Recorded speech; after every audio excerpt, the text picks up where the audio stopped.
The shot echoed across the dusty Arizona landscape as Willow Fairchild urged her exhausted mare forward through the merciless desert heat of 1878.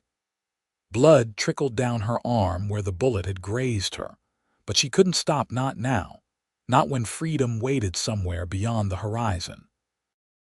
Behind her, Prescott and the men who wanted her dead grew smaller, but their reach was long and their determination unwavering.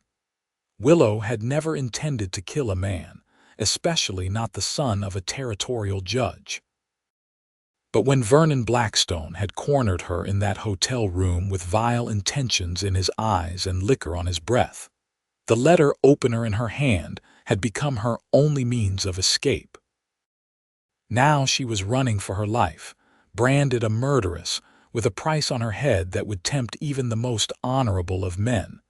The sun was setting when her horse stumbled. Willow knew she couldn't push the animal much further. In the distance, she spotted the faint glow of lanterns, a small settlement nestled between rocky outcroppings. She'd hoped to avoid towns, but her supplies were low, and her mount needed rest. Perhaps she could slip in, find a stable for the night, and be gone before dawn. Tahlequah wasn't much more than a dusty main street with a handful of buildings on either side. The Cherokee Nation town had grown since becoming the capital of Indian Territory, but it remained modest compared to larger settlements. Willow guided her horse toward the livery stable at the far end of town, praying no one would recognize her or notice her blood-stained sleeve. She dismounted carefully, wincing at the pain in her arm. The stable boy couldn't have been more than 15, barely looking up as she handed him a coin. "Just passing through," she said, her voice hoarse from dust and thirst. "I'll be gone by morning." The boy nodded, leading her horse away. Willow pulled her hat lower and turned toward what appeared to be a small inn, only to freeze as she nearly collided with a broad chest. Her eyes traveled upward to meet the steady gaze of a man wearing a silver star on his vest. "Madam," he said, tipping his hat. His eyes, a startling blue against his sun-weathered skin, moved deliberately to her wounded arm. "Appears you might need some assistance." Willow took a step back, her hand instinctively moving to the small revolver hidden in the folds of her skirt. "I'm fine, Sheriff. Just a scratch from a branch." "Strange how branches leave perfect grazing wounds," he remarked, his voice low and measured. "I'm Sheriff Isaac Vance, and you are?" "Nobody of importance," Willow replied, trying to move past him, but his hand gently caught her elbow. "I think you are someone of importance," he said. "Someone who needs medical attention before that branch wound gets infected." There was something in his eyes, not suspicion, as she expected, but concern. Still, Willow had learned the hard way that men in positions of authority were not to be trusted. "Thank you, Sheriff, but I can tend to it myself." The sheriff studied her for a long moment. "As you wish. But the doctor's house is just down the street if you change your mind."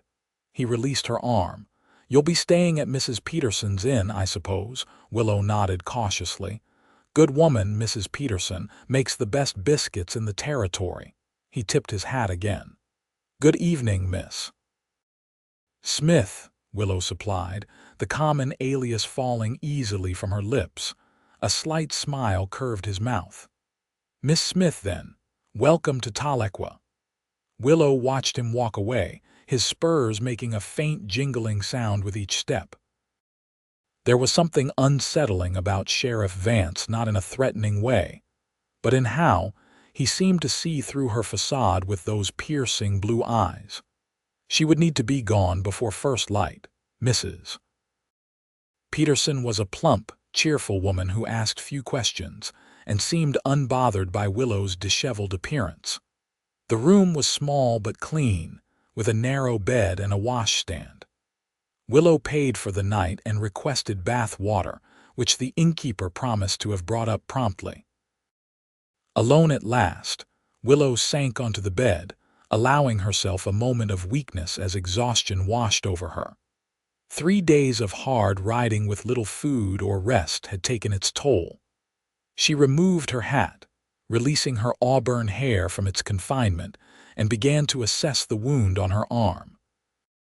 The bullet had only grazed her, but the injury was angry and red around the edges. A soft knock at the door announced the arrival of bath water. Willow tensed, but it was only Mrs. Peterson's young daughter, who helped fill the copper tub before leaving with a shy smile. The warm water was a blessing Willow hadn't expected to enjoy again so soon. She sank into it gratefully, scrubbing away days of dust and fear. As she bathed, she considered her options. She had enough money to last a few more weeks if she was careful. Perhaps she could make it to California, lose herself in one of the growing cities there. But first, she needed to clean and bandage her arm properly. The wound was worse than she'd initially thought, the skin hot to the touch. Infection setting in would be a death sentence out in the wilderness. After dressing in the cleanest clothes she had left, Willow reluctantly decided to seek out the doctor. She slipped out of the inn, keeping to the shadows as she made her way down the street. The doctor's house was easily identifiable by the small sign hanging beside the door. She knocked softly, hoping the late hour wouldn't cause too much annoyance. The door opened to reveal not the doctor but Sheriff Vance, his expression shifting from surprise to knowing resignation. "Miss Smith," he said. "Come for that branch wound after all." Willow swallowed her pride. "Yes." "Doc Simmons was called out to a farm birth," he explained, stepping aside to let her in. "But I've patched up enough wounds to handle a simple graze. That is, if you don't mind my assistance." Willow hesitated, then stepped inside. The sheriff's presence at the doctor's house was unexpected, but she had few options. "Why are you here, Sheriff?" "Checking on a prisoner," he replied, gesturing toward a door at the back of the waiting room. "We don't have proper jail cells yet, so Doc keeps an eye on the less dangerous ones when they need medical care." He indicated a chair beside a small examination table. "Have a seat. I'll gather what we need." Willow sat stiffly, watching as Sheriff Vance moved with surprising competence around the doctor's office, collecting bandages, a bottle of antiseptic and clean cloths. "You'll need to remove your sleeve," he said, his tone professional. With reluctant fingers, Willow unbuttoned her cuff and rolled up her sleeve, revealing the angry wound. The sheriff's expression remained neutral as he examined it. "This is at least a day old," he observed, dampening a cloth with antiseptic. "This will sting." Willow bit her lip against the sharp pain as he cleaned the wound, his touch firm but gentle. For a lawman, his hands were surprisingly delicate in their work. "You're running from something," he said quietly, not looking up from his task. It wasn't a question. Willow remained silent. "Or someone," he continued, reaching for a bandage. "I won't pry, Miss Smith, but whatever it is has you terrified enough to ride until both you and your horse nearly collapse." "Why do you care?" Willow finally asked. Sheriff Vance finished wrapping her arm before answering. "Part of my job is noticing things.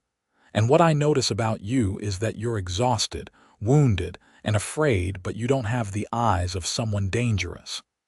His assessment was so unexpected that Willow found herself momentarily speechless. The sheriff tidied away the medical supplies, giving her time to compose herself. "How much do I owe you for this?" she asked. "Nothing," he replied. "Consider it a welcome to Tahlequah." Willow stood, rolling down her sleeve. "Thank you, Sheriff. I'll be moving on tomorrow." "That's your choice," he said, walking her to the door. "But your horse could use another day's rest, and so could you." He hesitated, then added, "Whatever you're running from, Miss Smith, it won't find you here tonight." There was something in his voice, a certainty that both reassured and unsettled her. As Willow stepped back into the night, She wondered if Sheriff Vance was simply being kind, or if he knew more than he was letting on. The next morning dawned clear and bright. Willow had planned to leave at first light, but Sheriff Vance's words about her horse needing rest had stuck with her. She knew pushing the animal further without proper recovery would likely leave her stranded in the wilderness. One more day, she decided. One more day of rest, and then she would continue west. She ventured downstairs to find Mrs. Peterson serving breakfast to a handful of guests. The innkeeper smiled warmly, ushering her to a table and bringing a plate piled with eggs, bacon, and those biscuits the sheriff had praised. "Sheriff Vance stopped by earlier," Mrs. Peterson said conversationally as she poured coffee. "Asked after you. Said to tell you he'd be at his office if you needed anything." Willow tensed. "Did he?" Mrs. Peterson nodded, seemingly oblivious to Willow's discomfort. "Such a good man, our sheriff. Not like some lawmen who let the badge go to their heads. Isaac treats everyone fair, even those Cherokee and Creek who most folks look down on." She leaned closer. "Heard he turned down a marshal position in Oklahoma Territory because he believes more in justice than the letter of the law." The information gave Willow pause. A sheriff who valued justice over law was a rare thing indeed. Still, she couldn't afford to place her trust in anyone, no matter how fair-minded they might seem. After breakfast, Willow visited the general store to replenish her supplies. The storekeeper, a man with spectacles perched on the end of his nose, eyed her curiously as she selected hardtack, jerky, and coffee. "Traveling alone, miss?" he asked as he tallied her purchases. "Just passing through," Willow replied, keeping her tone neutral. The storekeeper nodded, though his expression remained skeptical. Dangerous times for a woman to be traveling alone, especially with those wanted posters coming in from Arizona Territory. Willow's heart stuttered. Wanted posters? MMHMM. Some murderess killed a judge's son in Prescott. "They say she's heading east." He leaned forward. "Sheriff got the poster yesterday. Red-haired woman, they say. Pretty but deadly." With effort, Willow kept her expression impassive. "How terrible, indeed." The storekeeper handed her the wrapped supplies. "Well, safe travels, miss. And do be careful out there." Willow left the store with her purchases, her mind racing. The posters had already reached Tahlequah. Sheriff Vance must have seen them, must know who she was. Yet he had treated her wound last night without a word about arresting her.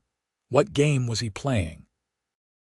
She was so distracted by her thoughts that she nearly walked into a group of men gathered outside the saloon. One of them, a heavy-set man with a thick mustache, caught her arm as she tried to slip past. "Well now, ain't you a pretty thing?" he said, alcohol heavy on his breath despite the early hour. "Don't recognize you. New in town." "Excuse me," Willow said firmly, trying to pull away, but his grip tightened. "Now, don't be unfriendly," he persisted, his companions laughing. "We're just being neighborly." "I believe the lady asked to be excused, Dawson." Sheriff Vance's voice cut through the tension like a knife. He stood a few feet away, thumbs hooked in his belt, his stance relaxed but his eyes hard. The man Dawson released Willow's arm with obvious reluctance. "Just making conversation, Sheriff." "Find somewhere else to do it," Vance replied evenly. "Preferably after you've sobered up." Dawson muttered something under his breath but backed away, his companions following suit.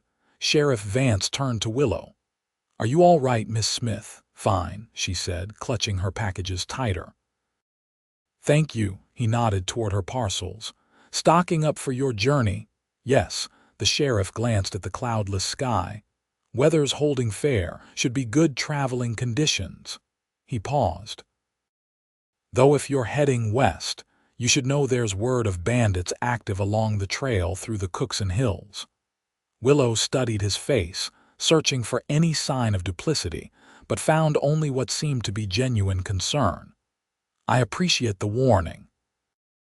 "My office is just there," he said, pointing to a modest building across the street. "I'll be there most of the day if you need anything else."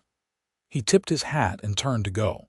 "Sheriff," Willow called after him, her curiosity getting the better of her caution.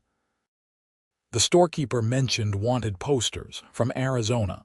Sheriff Vance turned back, his expression unreadable. "Yes, they came in yesterday's post." "Have you looked at them?" A faint smile touched his lips. "It's my job to look at them, Miss Smith."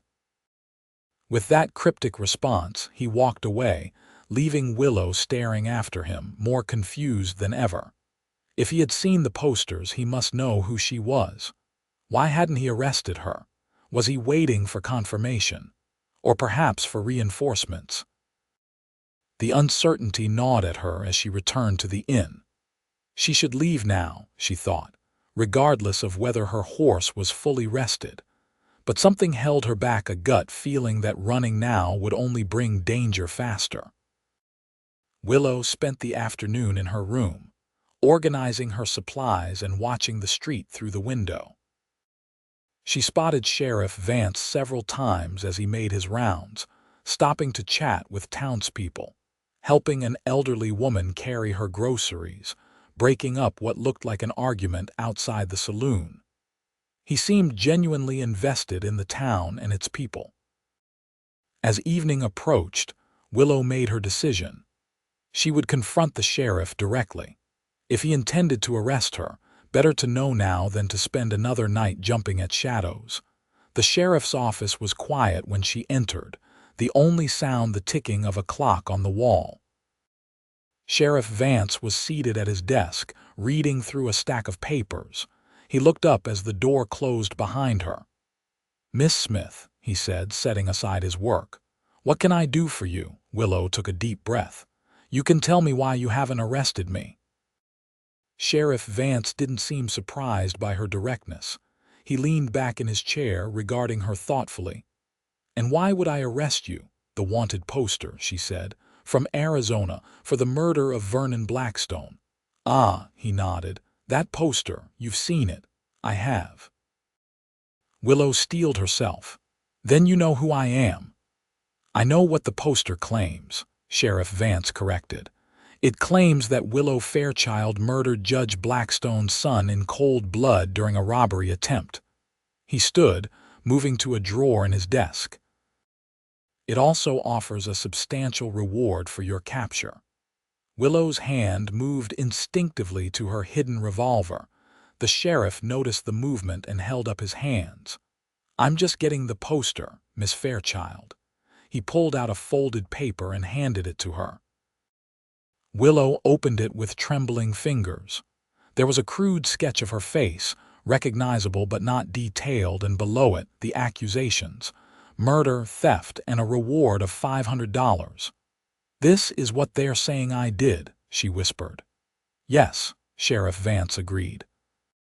"But something about it doesn't sit right with me." Willow looked up sharply. "What do you mean?" "I've been doing this job long enough to develop instincts about people," he said. "And my instincts tell me you're not a cold-blooded killer." He gestured to the chair across from his desk. "Why don't you tell me what really happened in Prescott?" For a long moment, Willow stood frozen, the poster clutched in her hands. Then, slowly, she sank into the offered chair. What did she have to lose? If the sheriff intended to turn her in, he could have done so already. "I was working as a seamstress at the Prescott Hotel," she began, her voice barely above a whisper. "Vernon Blackstone was staying there. He took an interest in me." The memories rose unbidden, his leering eyes, his wandering hands that she'd politely but firmly rebuffed. "One night he followed me to my room. He'd been drinking. He said his father could make or break anyone in the territory and that I should be grateful for his attention." Sheriff Vance's expression darkened, but he remained silent, letting her continue. "When I refused him, he became violent. He tore my dress, tried to." Willow swallowed hard. "There was a letter opener on the table. I grabbed it. I only meant to scare him, to make him let me go. But he lunged at me, And the opener, she closed her eyes, seeing again the look of surprise on Vernon's face as the blade sank into his chest. It was an accident, but when they found him, no one believed me. Judge Blackstone called for my immediate arrest, said I'd be hanged for murder. So I ran. Silence filled the office when she finished speaking. Willow waited for disbelief for accusations, but when Sheriff Vance finally spoke, his voice was gentle. "I believe you, Miss Fairchild." She looked up in surprise. "The Blackstone family has a reputation that extends even to this territory," he continued. "The judge is known for his harsh sentencing of anyone who crosses him or his family and his son." He shook his head. "There have been other stories about Vernon Blackstone and his treatment of women." Hope, fragile and uncertain, flickered within Willow. "But the law, sometimes the law is wrong," Sheriff Vance said firmly. "Or rather, those who wield it are wrong. What happened in that hotel room was self-defense, not murder." "They'll never see it that way," Willow said, the brief hope fading. "Not with Judge Blackstone calling for my blood." Sheriff Vance stood, walking to the window and gazing out at the darkening street. "No," he agreed. "They won't." He turned back to her. "Which is why you need to keep moving." "But not yet." "What do you mean?" "There are men searching for you, bounty hunters drawn by that reward. 2 arrived in town this morning asking questions. They're staying at the saloon, probably planning to set out tomorrow to continue tracking you." His blue eyes met hers. "They haven't recognized you yet, but it's only a matter of time." Fear gripped Willow's heart. "Then I need to leave now. In the dark, with bounty hunters possibly watching the roads, that would be dangerous." The sheriff shook his head. "Stay one more night. I have a plan to get you safely away from Tahlequah." "Why would you help me?" Willow asked, still wary despite his apparent sympathy.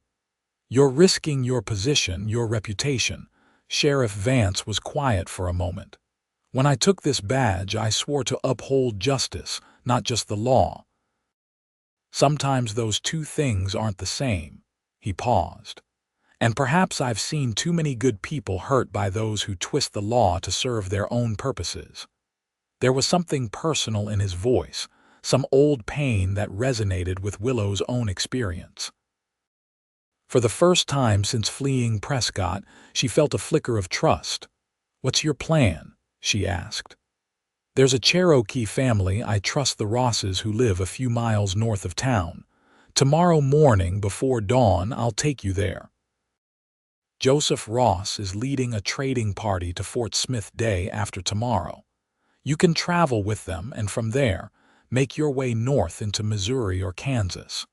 Willow considered the plan. It was risky to delay her departure, but traveling alone had its own dangers, especially with bounty hunters on her trail. And despite her reservations, she found herself inclined to trust Sheriff Vance. "All right," she agreed finally. "But if there's any sign those men have recognized me, I'll get you out immediately," he promised. "Now go back to the inn and stay out of sight. I'll come for you before dawn." Willow nodded and stood to leave. At the door she paused.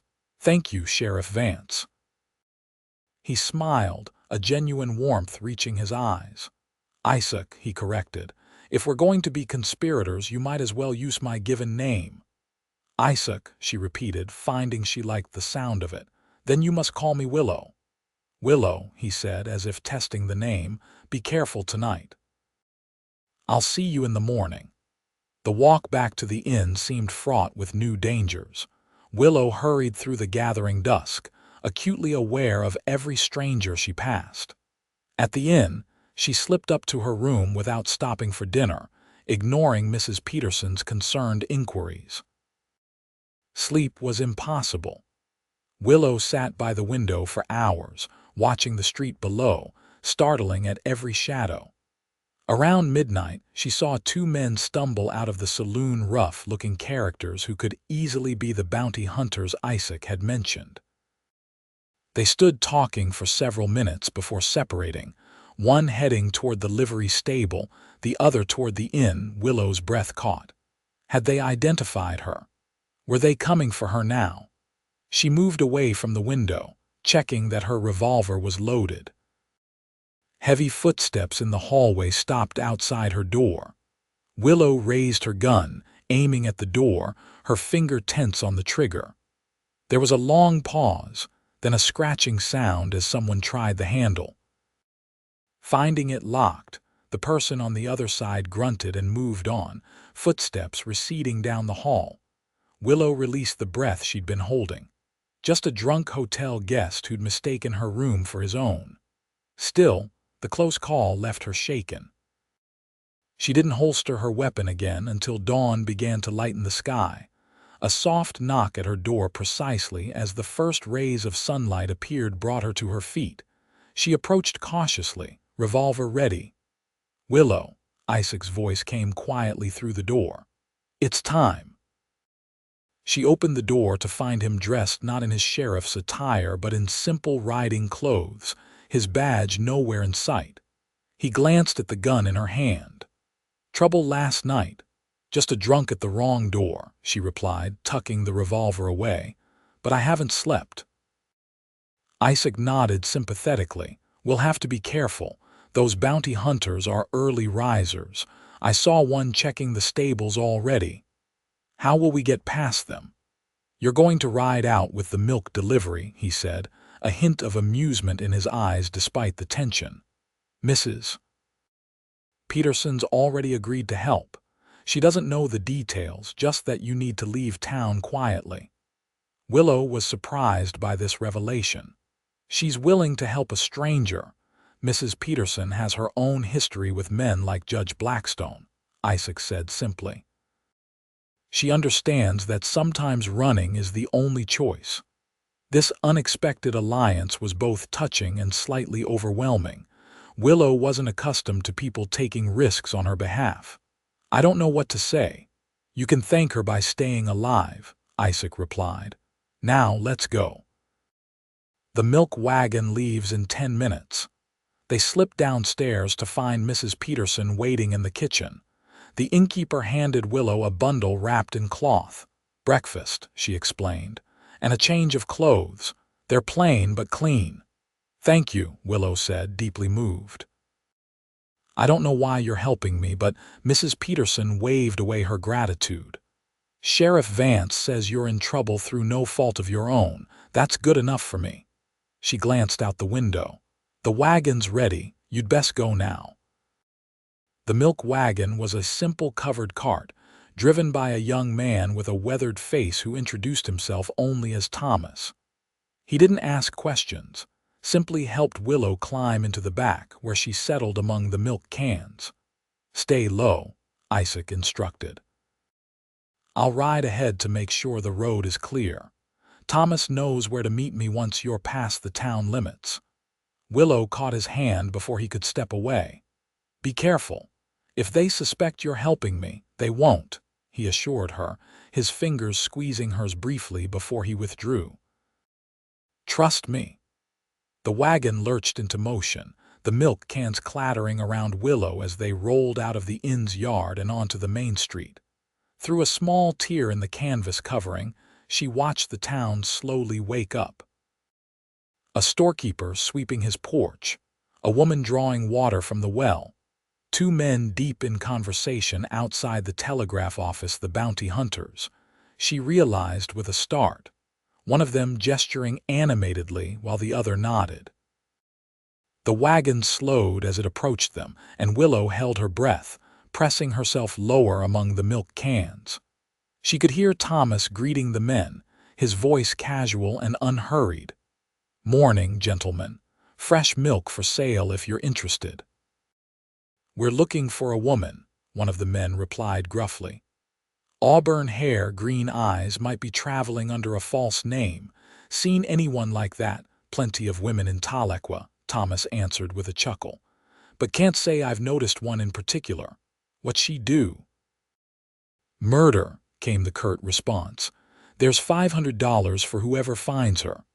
"That's so," Thomas sounded impressed. Well, I'll keep an eye out. $500 would buy a lot of cattle. The conversation faded as the wagon continued on. Willow didn't dare move until they had passed fully through the town and onto the open road beyond.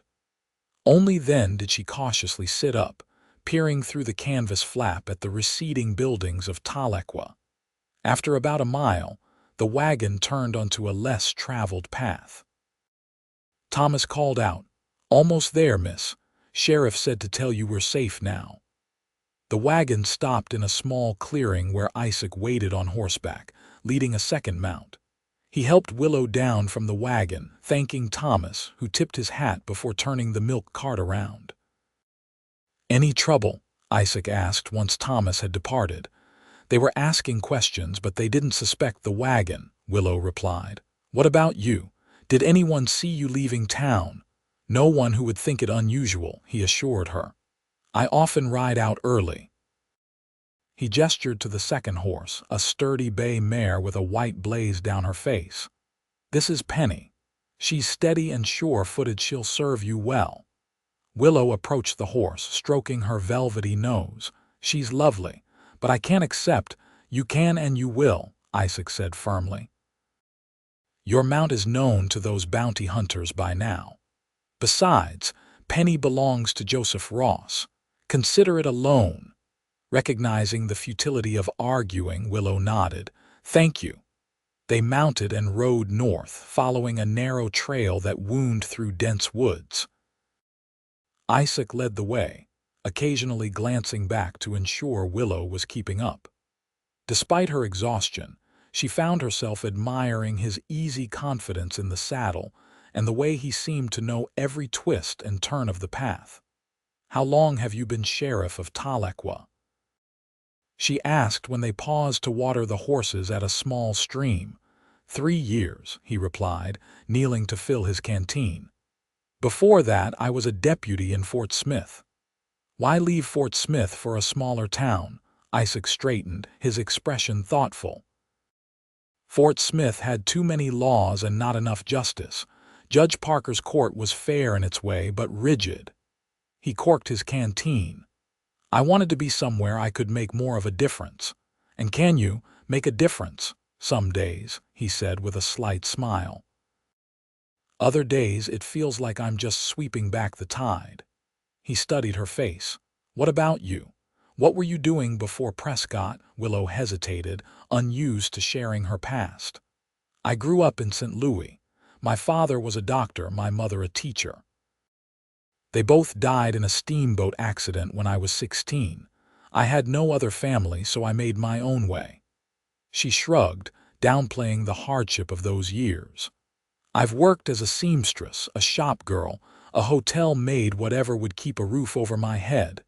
And you ended up in Prescott." "The hotel needed a seamstress. The pay was decent and Arizona was different," she smiled ruefully. "I thought it would be an adventure." "Some adventure," Isaac remarked, but his tone was sympathetic rather than judgmental. "I never expected to kill a man," Willow said softly. "I've replayed that night in my mind 1,000 times, wondering if I could have done something different." Isaac shook his head. "Don't torture yourself that way. Vernon Blackstone made his choice when he forced his way into your room. You did what you had to do to survive." His certainty was comforting. They remounted and continued their journey, riding mostly in companionable silence. Around midday, they reached a small homestead nestled in a clearing, a sturdy log cabin with smoke rising from the chimney, a barn, and several outbuildings.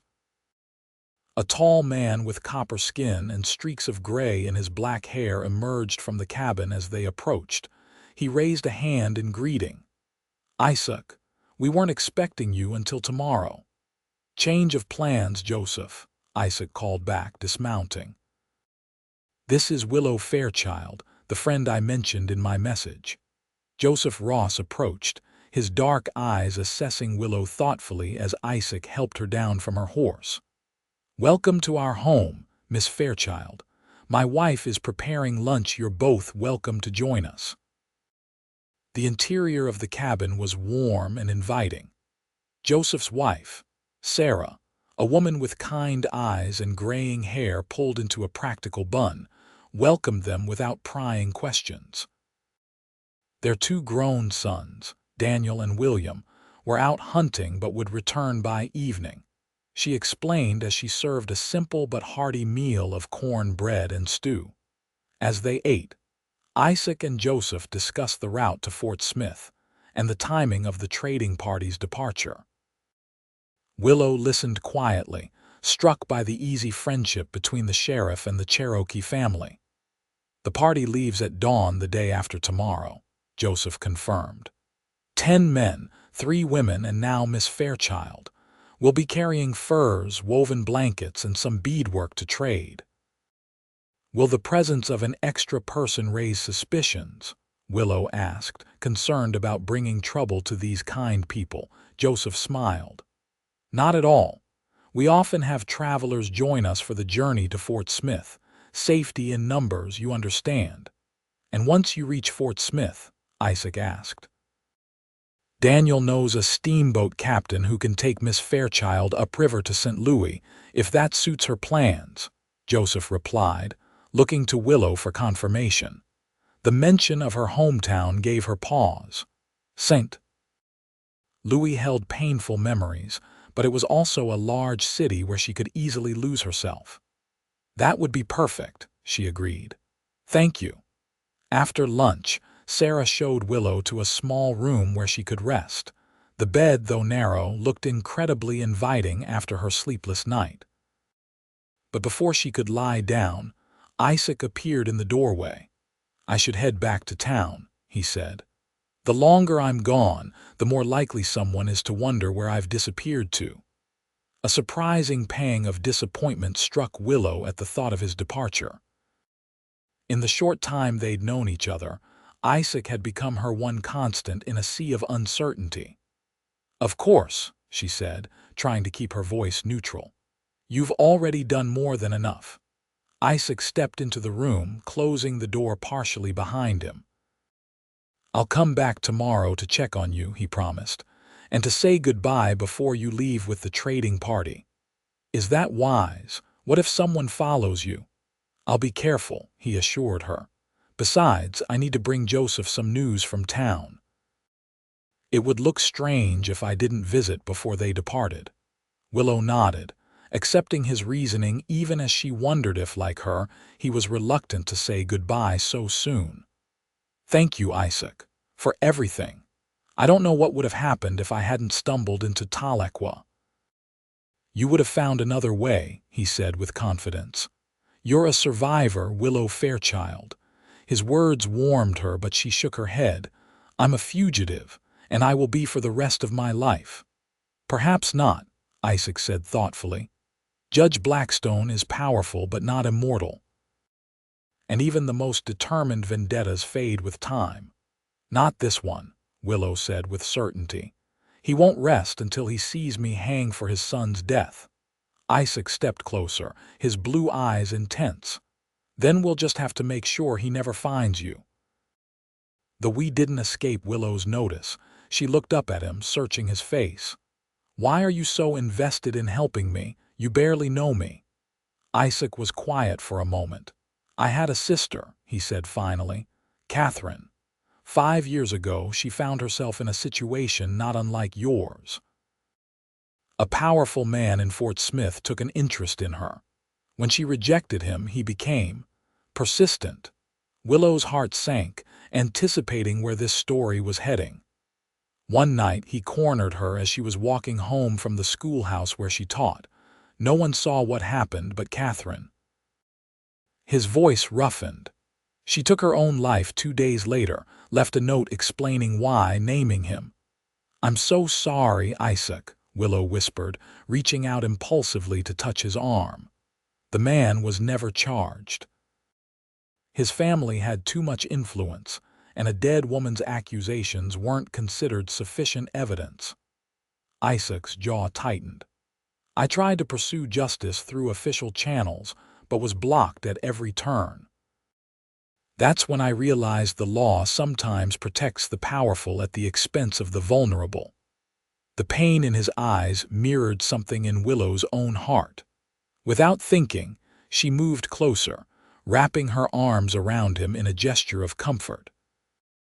After a moment of surprise, Isaac returned the embrace, his strong arms encircling her. "I couldn't help Catherine," he murmured against her hair, "but I can help you." They stood like that for several heartbeats, drawing strength from each other's presence. When they finally separated, something had shifted between them, a connection forged through shared pain and mutual understanding. "I should go," Isaac said reluctantly. Willow nodded, though part of her wanted to ask him to stay. "Tomorrow, then," he smiled, the expression softening his features. Tomorrow. After Isaac left, Willow finally surrendered to exhaustion, falling into the first deep sleep she'd experienced since fleeing Prescott.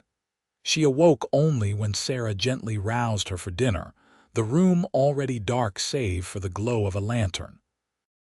The Ross family welcomed her to their table with warmth and respect. Daniel and William had returned from their hunting trip with a deer, which Sarah had prepared with skill.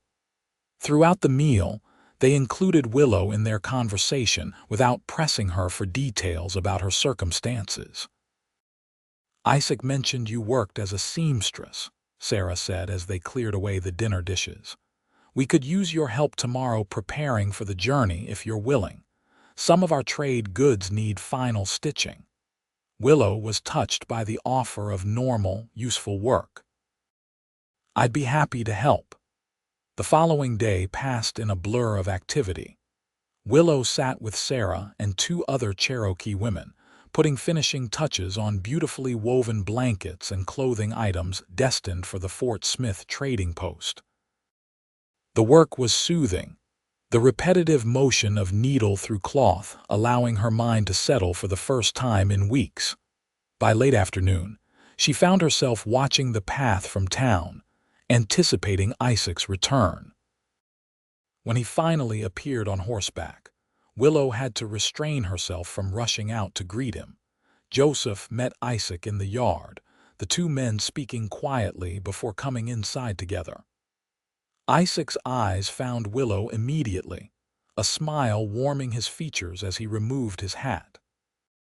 "Miss Fairchild," he greeted her formally, mindful of their audience. "I trust you've rested well." "Very well, thank you, Sheriff," she replied with equal formality, though she couldn't suppress an answering smile. After dinner, as the family busied themselves with final preparations for the journey, Isaac suggested a walk. "To discuss your travel plans," he explained for the benefit of the others. They strolled toward a small stream that ran behind the property, the setting sun casting long shadows across the grass. Once they were out of earshot of the cabin, Isaac's demeanor changed. "The bounty hunters left town this morning," he said without preamble. "Heading west. They're convinced you've already passed through Tahlequah." Relief washed over Willow. "That's good news." "For now," Isaac agreed, "but they'll realize their mistake eventually and double back. By then, you need to be far away." "I will be," she promised. "Joseph says we should reach Fort Smith in 4 days if the weather holds. From there, it's just a matter of finding passage on a steamboat." Isaac nodded, then reached into his vest pocket. "I brought you something." He withdrew a small leather pouch and handed it to her. Willow opened it to find a modest amount of money inside. "Isaac, no, you've done enough." "It's not charity," he said firmly. "It's practical. You'll need funds to secure passage to St. Louis and establish yourself there." Recognizing the wisdom in his words, Willow reluctantly accepted. "I'll repay you someday." "I know you will." He paused, seeming to debate his next words. "I've been thinking about your situation." "What about it?" "Judge Blackstone's influence is considerable, but it's not unlimited. Outside of Arizona territory, the interest in your case will fade, especially if there are no sightings of you." Willow considered this. "You think I could eventually stop running, with time and distance," Isaac confirmed, "particularly if you establish yourself under a new name." The prospect was tantalizing, a life not spent constantly looking over her shoulder. I hadn't dared hope for that. They had reached the stream, where they stood watching the water flow over smooth stones. The evening was peaceful, the only sounds the gentle gurgle of the stream and the distant calls of birds settling for the night. "Willow," Isaac said after a companionable silence, "when this is over, when you're settled somewhere safe, would you write to me, just to let me know you're all right?" The request touched her deeply. "Yes," she agreed without hesitation, "though I'm not sure how. I can hardly address a letter to Sheriff Isaac Vance without creating a trail." Isaac smiled. "I have a friend in Fort Smith, Robert Turner. He runs the general store. Any letter sent to him will find its way to me." "Robert Turner," Willow repeated, committing the name to memory. "I'll write as soon as I'm settled." Isaac turned to face her fully, his expression earnest. "I wish I could do more. I wish," he broke off, shaking his head.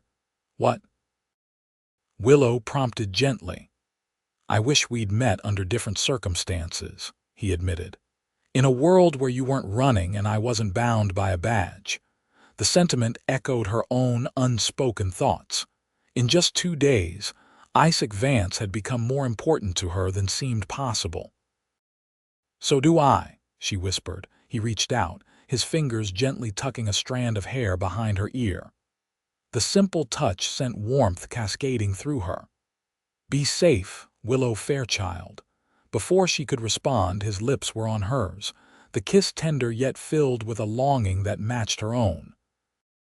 Willow leaned into him, her hands finding their way to his shoulders as the kiss deepened, becoming something more urgent, more desperate.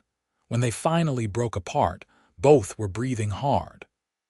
Isaac rested his forehead against hers, his eyes closed as if memorizing the moment. "I shouldn't have done that," he murmured. "I'm glad you did," Willow replied honestly. He smiled, opening his eyes to look at her. "So am I." The sound of Daniel's voice calling from the cabin broke the spell between them. Isaac stepped back, though his eyes remained fixed on hers. "We should head back." Willow nodded, knowing their time together was drawing to a close. Tomorrow she would leave with the trading party, and Isaac would return to his duties in Tahlequah. Their paths, which had crossed so briefly, would diverge once more. As they walked back to the cabin, Isaac took her hand, his fingers intertwining with hers in a gesture both protective and possessive. It was a small comfort against the uncertainty that lay ahead, but Willow clung to it nonetheless. The morning of departure dawned clear and cool. The trading party gathered in the yard before sunrise, loading the last of their goods onto pack horses and wagons. Isaac had arrived just before dawn, ostensibly to bid farewell to Joseph and his family, but his eyes had sought out Willow immediately. Now, as the travelers prepared to depart, he stood beside her horse, adjusting the stirrups one final time. "Remember, stay with the group," he instructed, his voice low. "The route is generally safe, but there's always the possibility of bandits or opportunists." "I'll be careful," Willow promised, touched by his concern. Isaac glanced around to ensure no one was watching, then pressed something into her hand, a small revolver, different from her own. "It's more reliable than the one you're carrying," he explained, "and untraceable." Willow tucked it carefully into her saddlebag. "Thank you." "Robert Turner in Fort Smith," Isaac reminded her. "That's where you'll send word." "I won't forget." Joseph called that they were ready to depart. Isaac helped Willow mount, his hands lingering on her waist a moment longer than necessary. Their eyes met, conveying what words could not in such a public setting. "Godspeed, Miss Fairchild," he said formally. "Goodbye, Sheriff Vance," she replied, forcing a smile despite the ache in her chest. The trading party moved out, following the trail that would take them east toward Fort Smith. Willow didn't look back until they reached the first bend in the path. When she did, Isaac was still standing where they'd left him, his tall figure silhouetted against the rising sun. She raised her hand in a final farewell, and though she couldn't see his expression clearly at that distance, she saw him return the gesture. Then the path curved, and he was gone from view. The journey to Fort Smith passed without incident. Joseph Ross proved to be a skilled leader, setting a pace that was steady but not grueling. The Cherokee traders accepted Willow's presence without question, including her in their conversations and sharing their food. By the fourth day, the walls of Fort Smith appeared on the horizon. The bustling frontier town straddled the border between Arkansas and Indian Territory, the Arkansas River flowing beside it. Steamboats lined the docks, loading and unloading cargo and passengers. Daniel Ross, true to his word, introduced Willow to a steamboat captain named Howard who was departing for St. Louis the following morning. For a reasonable fee, he agreed to provide her with passage. "You'll have to share a cabin with another lady traveler," Captain Howard explained, "but it's a comfortable vessel, and the journey should take no more than a week, weather permitting." Willow thanked him and secured her place with some of the money Isaac had given her. That night, she stayed at a modest boarding house near the docks, her mind filled with thoughts of the journey ahead and the man she'd left behind. Before retiring, she fulfilled her promise, writing a brief note to Robert Turner that she hoped would reach Isaac. "Dear Mr. Turner, please inform our mutual friend that his traveling acquaintance has safely reached her first destination and will be continuing her journey northward tomorrow. She is in good health and good spirits, and she carries with her fond memories of kindness shown. She will write again when she reaches her final destination. With deepest gratitude, W.F." The following morning, Willow delivered the letter to the general store herself. Robert Turner, a balding man with friendly eyes and a prominent mustache, accepted it with a knowing smile. "Heading north, are you?" he asked conversationally. "Yes, on this morning's steamboat," Willow replied. Turner nodded. "Safe travels, miss. Don't worry about your letter. It'll reach its intended recipient." The steamboat departed shortly before noon, the great paddle wheel churning the waters of the Arkansas River as Fort Smith receded into the distance.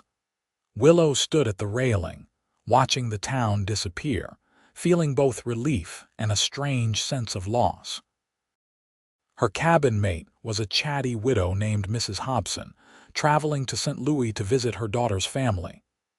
Willow, introducing herself as Miss Williams, claimed to be journeying to take a position as a companion to an elderly lady. The simple lie satisfied Mrs. Hobson's curiosity, and Willow found herself grateful for the woman's undemanding company. The days on the steamboat passed in a peaceful blur. Willow spent hours on deck, watching the changing landscape and allowing herself, for the first time in weeks, to consider her future. She had skills as a seamstress and some experience in shopkeeping. Perhaps in St. Louis, she could find work that would allow her to support herself while maintaining a low profile. And perhaps, someday, when enough time had passed and the hunt for Willow Fairchild had faded from memory, she might be able to return to Tahlequah. The thought of seeing Isaac again, of exploring the connection that had sparked between them, was both tantalizing and terrifying. On the 7th day of the journey, the steamboat docked in St. Louis. Willow bid farewell to Mrs. Hobson and disembarked, her few possessions in a single bag. The city had changed in the years since she'd left, growing larger and busier, which suited her purposes perfectly. Anonymity was easier to maintain in a crowded place. She found lodging in a boarding house for respectable single women, using some of her dwindling funds to pay for a month in advance. The next day, she began her search for employment, presenting herself as Willow Freeman, a widow seeking work. Fortune smiled on her when she inquired at a dressmaker's shop on 4th Street. Mrs. Elaine Porter, the proprietress, was in need of an experienced seamstress and was impressed by Willow's skillful stitching. By the end of the week, Willow had secured not only employment but also Mrs. Porter's genuine goodwill. "My sister and I live above the shop," the older woman explained. "There's a small room at the back that you're welcome to if you'd prefer to save on boarding house fees. It's nothing fancy, but it's clean and private." The offer was perfect, a place to live and work that required minimal interaction with the wider world. Willow accepted gratefully, moving her few possessions into the cozy room that would become her sanctuary. As weeks turned to months, Willow settled into her new life. She was careful to keep to herself, declining invitations to social gatherings and offering only vague details about her past. If Mrs. Porter and her sister found this behavior odd, they didn't comment on it, respecting Willow's apparent preference for solitude. In October, when she felt secure enough in her position, Willow sent another letter to Robert Turner in Fort Smith. "Dear Mr. Turner, our mutual friend may wish to know that his former acquaintance has found a permanent situation in the city of her youth. She is employed in a respectable establishment, doing work that brings her satisfaction. Her accommodations are modest but comfortable, and she wants for nothing except, perhaps, the company of those she was forced to leave behind. She thinks often of kindnesses shown and words exchanged by a certain stream at sunset. With enduring gratitude, W.F." Winter came to St. Louis, bringing snow and biting cold. The dressmaker's shop was busy with holiday orders, keeping Willow's hands and mind occupied during the day. But at night, alone in her small room, memories of Arizona and Tahlequah, and especially of a certain blue-eyed sheriff, haunted her. It was a snowy evening in late January when Mrs. Porter knocked on Willow's door after closing the shop. "There's a gentleman here to see you, Willow. Says he's come from quite a distance." Willow's heart stuttered. She had been so careful, had spoken to almost no one outside the shop. Who could possibly have tracked her to St. Louis? "Did he give a name?" "He did, but I've forgotten it," Mrs. Porter admitted. "Something with a V, I believe." "He's waiting in the shop."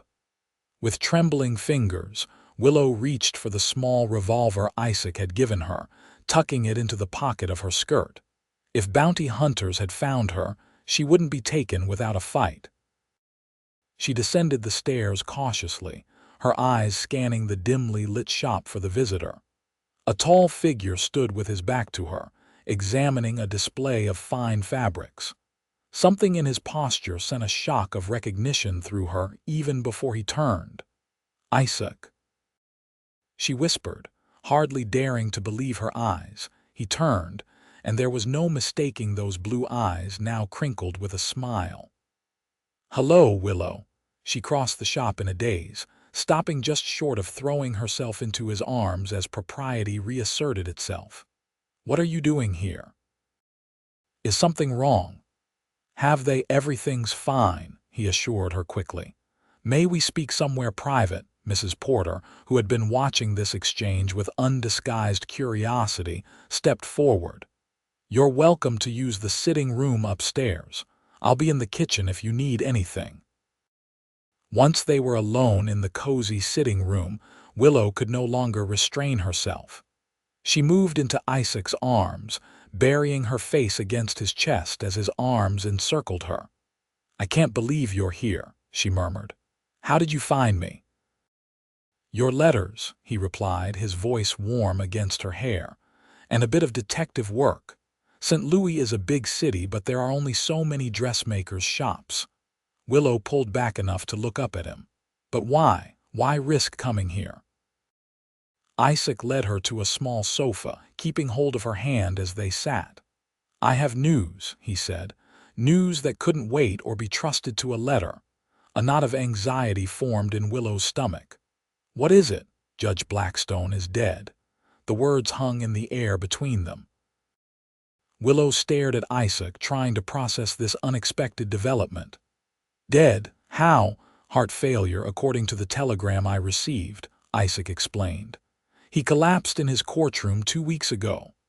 "And what does this mean for me?" Willow asked, hardly daring to hope. "It means," Isaac said, his eyes intent on hers, "that the most powerful force driving your persecution is gone. The wanted posters will eventually be taken down as new cases take priority.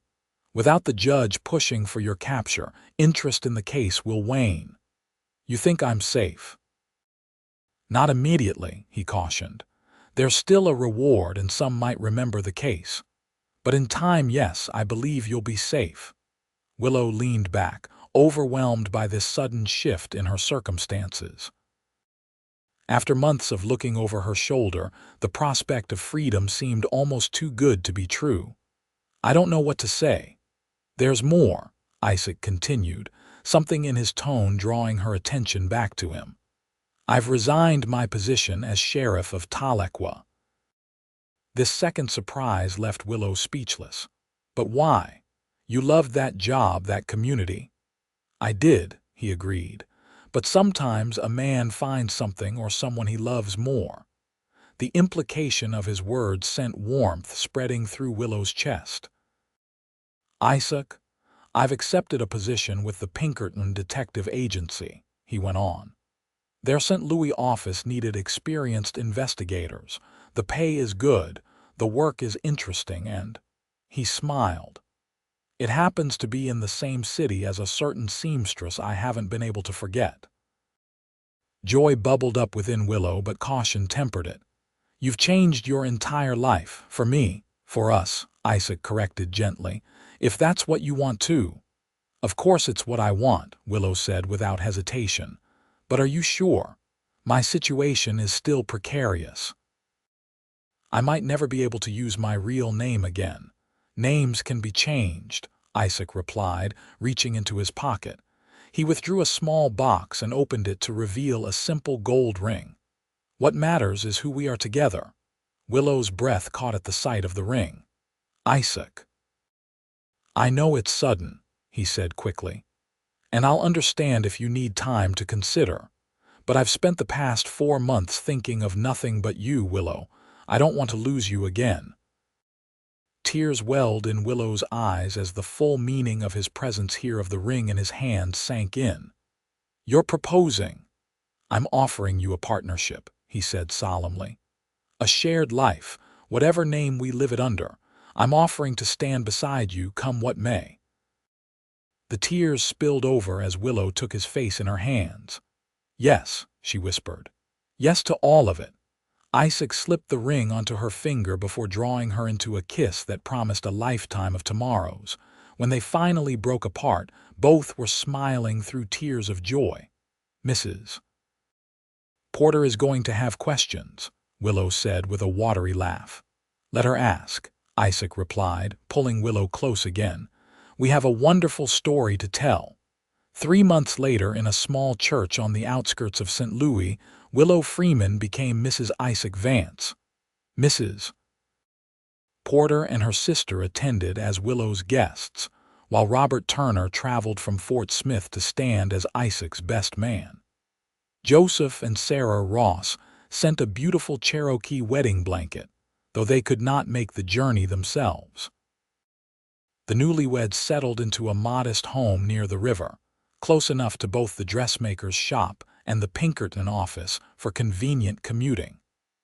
Willow continued her work with Mrs. Porter, having developed a reputation for exquisite needlework that brought in clients from throughout the city. Isaac thrived at the Pinkerton agency, his experience as a lawman proving invaluable in his new role as an investigator. His superiors quickly recognized his talent for resolving complex cases with minimal confrontation. They were cautious at first, avoiding public attention and declining social invitations. But as months passed without any sign of interest in the old Arizona murder case, they gradually allowed themselves more freedom. In the spring of 1880, their first child was born, a son they named Joseph, after the Cherokee friend who had helped Willow escape to her new life. 2 years later, they welcomed a daughter, Catherine, named for Isaac's sister. As the years passed, the specter of Willow's past receded further into memory. The children grew up knowing nothing of wanted posters or desperate flights through the desert. To them, their mother was simply Willow Vance, a talented seamstress with a gift for storytelling. Sometimes, on quiet evenings when the children were asleep, Willow and Isaac would sit on their porch and reminisce about those tense days in Tahlequah, about a frightened woman with an injured arm and the sheriff who chose justice over law. "You ever regret it?"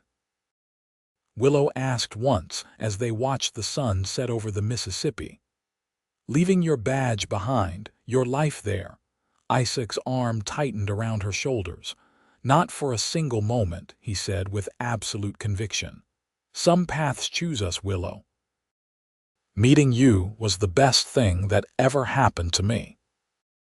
Willow leaned against him, grateful beyond words for the twist of fate that had led her to a small town in Indian Territory, and into the protection of a sheriff wise enough to understand that sometimes the law is wrong but love is always right. On Joseph's 10th birthday, a package arrived from Tahlequah, a hand-carved wooden sheriff's badge from Daniel Ross, who had taken over leadership of the trading expeditions after his father's retirement. With it came a letter reporting that Tahlequah was prospering, that Mrs. Peterson still made the best biscuits in the territory, and that occasionally, travelers still asked after the kind sheriff who had always put justice before the letter of the law. Isaac read the letter aloud to the family that evening, his voice catching slightly on the final paragraph.